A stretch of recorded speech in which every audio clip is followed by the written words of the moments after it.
Well, today, as we talked about, is the spring primary election in Wisconsin, and up for grabs is control of the state Supreme Court. Yeah, very important race beginning today. NBC 15's Phoebe Murray joins us now live from outside the state capitol this morning. And Phoebe, a lot of people have some very close eyes on this race today.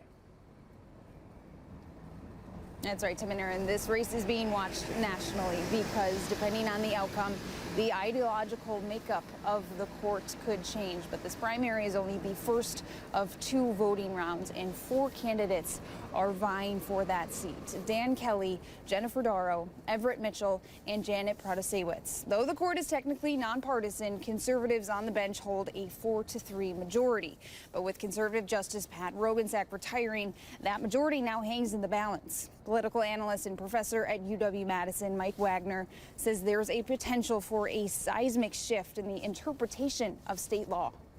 Would greatly affect what they listened to, what was on their docket, and the rulings that would come down, and would potentially run the gamut from social issues like abortion and guns to redistricting to various laws around elections and how people can engage in early voting. And polls open in less than an hour now, right at 7 a.m. And the top two candidates who received the most votes coming out today will move on to the general election in April. Now, our NBC team sat down with each of the four candidates and had an in-depth one-on-one interview. If you'd like to watch those in their entirety, you can do so on our website. Live in Madison, Phoebe Murray, NBC 15 News. All right, thanks, Phoebe, for that live report.